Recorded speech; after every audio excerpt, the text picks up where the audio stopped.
Okay, let me see that. Twins. Oh, let's Somewhere in Flushing Meadows right now, there's a name being whispered in locker rooms, typed into scouting reports, and quietly feared by players who didn't fear it 12 months ago. By the end of this video, you'll understand exactly why that fear is justified, why an entire nation is rearranging its sleep schedule around a tennis match, and why what's happened to this one player over the last 365 days might be one of the strangest, fastest, most improbable rises the sport has seen in years. Because here's the question nobody can quite answer yet. Is Alex Eala walking back into New York as a Cinderella story finishing her sequel, or as a warning sign the rest of the draw is only now starting to take seriously? Hold on to that question, you're going to need it. Rewind 12 months. New York in late summer is not a gentle place. It's heat that clings to your skin, crowds that never stop moving, and a stadium that swallows nervous energy whole and spits it back out as pressure. Into that chaos walked a 20-year-old Filipina nobody outside hardcore tennis circles could confidently pronounce, let alone predict. No entourage of headlines, no weight of expectation, just a first-round match against a seeded opponent, the kind of matchup that's supposed to end quickly, politely, and without much fuss. Except it didn't end that way. Point by point, something shifted. The nerves that should have swallowed a debutante whole never fully arrived, or if they did, she played through them anyway. And when the final point landed in her favor, it did something rare. It didn't just win a match. It opened a door that nobody, including Eala herself, fully understood the size of yet. That win was supposed to be the story, a nice moment, a feel-good headline buried on page 4 of a sports section. Instead, it became the first page of something much bigger, and almost nobody saw it coming. Now fast forward. Same tournament, same city, a completely different person walking through the gates. In the space of 1 year, the quiet unknown from round 1 has become one of the most talked about names on the entire WTA Tour. The numbers behind that transformation are almost uncomfortable to say out loud, a ranking that's rocketed into the world's top 20, and a status as the highest-ranked player her country has ever produced, at any era, at any level. And here's where it gets heavier, she didn't just climb the rankings quietly, she won. She actually captured a full WTA Tour-level singles title in Washington, taking down a top 3 opponent along the way, becoming the first player from her nation ever to lift that kind of trophy. Let that sink in, because titles like that don't happen by accident, and they don't happen to players who are still finding their footing. Something changed in her game. Something changed in her belief. And the tour was forced to notice. Then came Wimbledon, a tournament that chews up newcomers and spits out cautionary tales more often than fairy tales. Not for her. She pushed all the way to the 4th round, further than almost anyone predicted. And along the way, she did something that should have made every analyst sit up straight in their chair. She beat the tournament's reigning defending champion. Not a fluke, not a lucky bounce, a statement delivered on one of the biggest courts in the sport, in front of a crowd that came in expecting a routine formality and left having watched a changing of the guard in real time. If that was the middle of the story, you'd think the pace might slow down. It didn't. As the tour shifted onto North American hard courts, she kept climbing, arriving in Cincinnati with the highest seeding of her career at a WTA 1000 event, one of the biggest tiers in the sport outside the majors themselves. Think about the timeline. Washington, Wimbledon, Toronto, Cincinnati, back to back to back to back, barely pausing for breath, barely pausing for recovery, because opportunities like this don't wait politely for a body to rest. And that brings us back to New York, back to the same tournament where this entire chapter began. Except now the walk from the locker room to the court means something completely different, because here's the part almost nobody is talking about loudly enough, and it might be the single biggest factor in how this story ends. A rise this fast comes with a hidden cost, and that cost has a name: fatigue. Real, physical, competition-worn fatigue that doesn't always show up as a visible injury. Sometimes it hides. Sometimes it disguises itself as a split-second slower reaction on defense, a return that lands a fraction late, A shot that used to have bite and now just has intention. At the level she's competing at now, fractions decide matches. A missed half-step against a lesser player might not matter. Against the killers waiting in a Grand Slam draw, it can be the entire difference between a signature win and a quiet, exhausted exit. So picture the walk onto court at Flushing Meadows this year. It's not the walk of an underdog anymore. Every player left in that draw has watched film. Every coach has built a game plan specifically designed to attack her patterns, her tendencies, the habits that made her dangerous all summer. Being the hunter is thrilling. Being the hunted is something else entirely.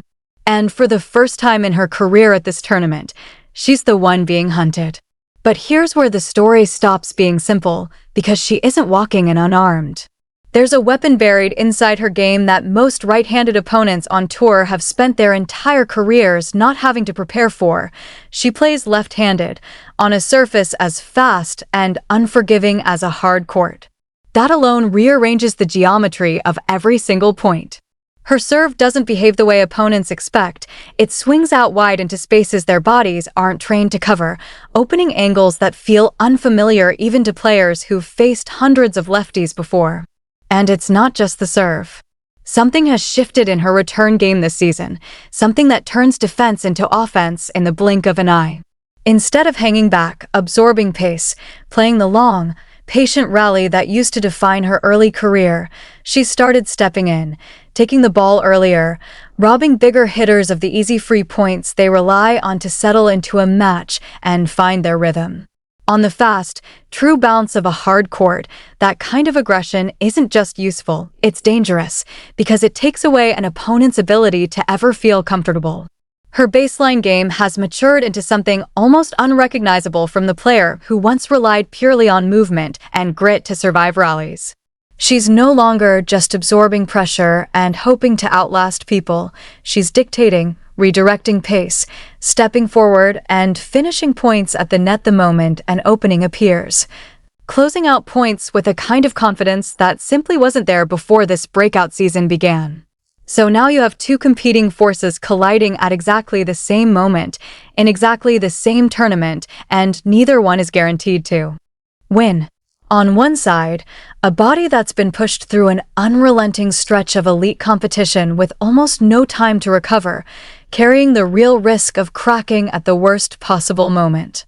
On the other side, a mind that's been rewired by months of proving itself under the brightest lights the sport has to offer, carrying a level of self-belief that simply didn't exist a year ago. Which one shows up first when the pressure peaks? Nobody knows, not the analysts, not the coaches, not even perhaps Eala herself. And that uncertainty is exactly what makes this one of the most unpredictable storylines heading into the entire tournament. Because Grand Slam draws don't care about narratives, and they don't care how good a story sounds on paper.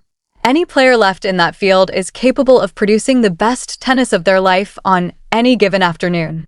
One slightly heavy leg, 1/2 second late read, one shot that lands a few inches long instead of in, that can be the difference between a heroic run and a quiet early flight home. That's not pessimism. That's simply what professional tennis looks like at this level, stripped of sentiment. But before you start bracing for disappointment, remember something important. This is a player who has already proven repeatedly, across the toughest moments of the season, that she rises rather than shrinks when the stakes get heaviest. She walked into Wimbledon and delivered the best Grand Slam performance of her life. She walked into Washington as an underdog and walked out as a champion. Whatever exhaustion she's carrying into New York, she's also carrying something that can't be measured on a stat sheet, proof, real and recent, that she can find another level exactly when it matters most. And here's where the story stops being about one player and becomes about something much larger. Because every single time she steps onto a court this big, on a stage this global, she's not just playing for herself. Somewhere across the ocean, entire households are gathering around a single screen, staying up long past midnight, refreshing scores between work shifts on the other side of the planet just to catch a glimpse of how she's doing. Kids who have never held a tennis racket are watching a highlight clip and quietly wondering if that could be them one day. This is bigger than a bracket, This is a nation watching one of its own rewrite what's considered possible, point by point, match by match, in real time.